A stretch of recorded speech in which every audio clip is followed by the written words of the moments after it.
नमस्कार दोस्तों, मुफ्त के उपचार चैनल में आप सभी लोगों का स्वागत है।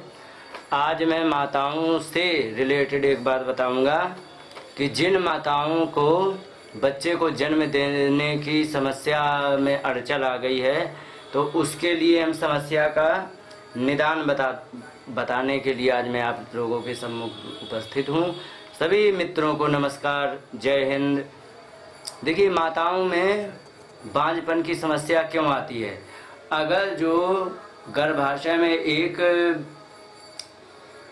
नली होती है जिससे कि अंडाणु वगैरह अंडे जो होते हैं वो गर्भाशय में आते हैं, और अगर जो ये नली सूजन के कारण किसी अन्य समस्या के कारण यदि ये ब्लॉक हो गई, सूज जाएगी तो छेद बंद हो जाएगा, और अगर छेद बंद हो गया तो अंडाणु वहाँ से नहीं जा पाएंगे, और ना जाने से मतलब माताओं में बच्चों को जन्म देने की टेंडेंसी नहीं बन पाएगी और इससे बच्चे का जन्म नहीं हो पाएगा।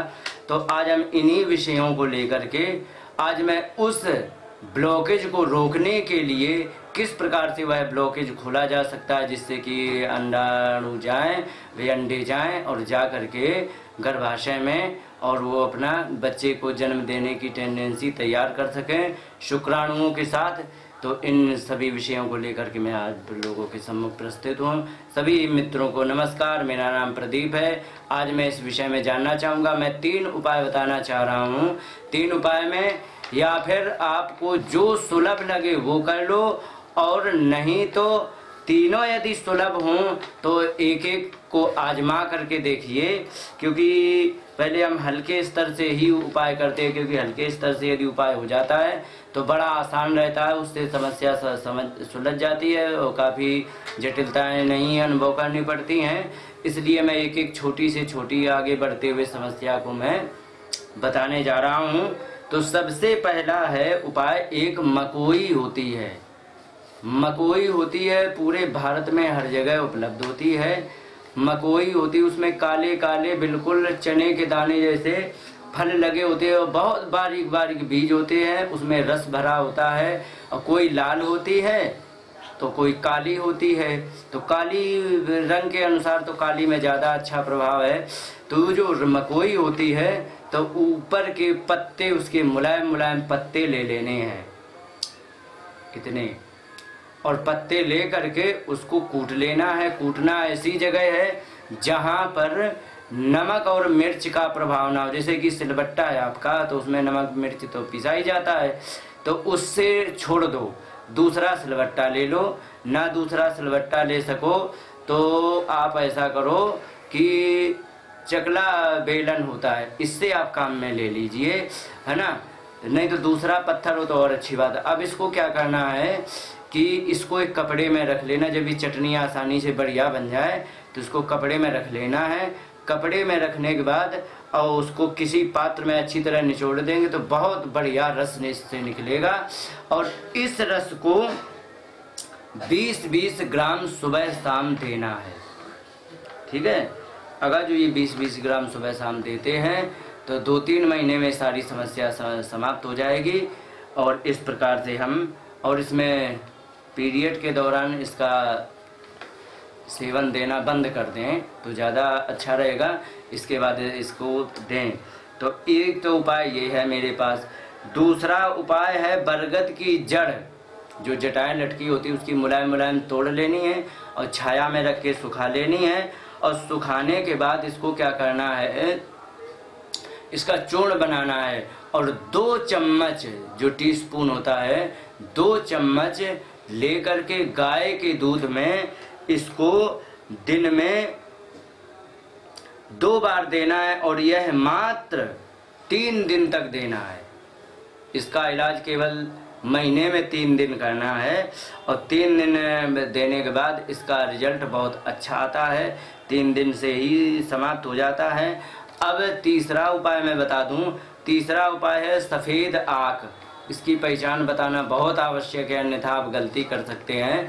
एक आक होता है, आक वही अर्क, आक इतना बड़ा फल होता है, गोल गोल बिल्कुल चूहे जैसा होता है, हरा। और जब वो गर्मियों में वो पक जाता है तो बीच से फट जाता है, और फटने के बाद उससे रुई निकलती है, और पत्ता बहुत बड़ा होता है बरगद के जैसा, और छोटा सा पौधा होता है। उसको बकरी वगैरह खूब खाती हैं, बहुत अच्छा होता है। इसको अर्क कहते, आक कहते, अकौवा भी कहीं कहीं कहते हैं इसको। तो इसको क्या करना है, ये अकौवा होता है, ये दो प्रकार का होता है। एक तो होता है सफ़ेद, जिसमें पूरा फूल सफ़ेद होगा, और एक होता है जो आम जगह पर मिलता है, सभी जगह मिल जाएगा, उसमें नीलेपन में फूल होता है, सफ़ेद नीले मिक्स होता है। तो इसमें आग लेना है, वो सफ़ेद वाला लेना है।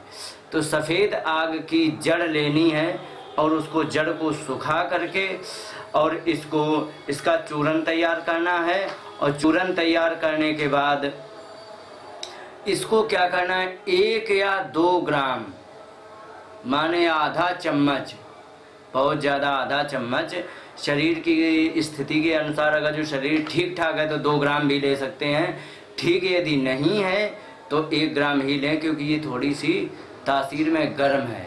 तो इसको क्या करना है, 1 ग्राम उसे देनी है जो कमज़ोर है, और जो ठीक ठाक शरीर में हृष्ट पुष्ट है और कोई तकलीफ़ नहीं है तो उसको क्या करना है, उसको 2 ग्राम भी दे सकते हैं। इसको गाय के दूध में देना है, और सुबह और शाम इसे देनी है। सुबह शाम इसको गाय के दूध में देंगे तो इससे ये मतलब बांझपन की समस्या परमानेंट समाप्त हो जाएगी। अब खाने के लिए उपाय बता दूं।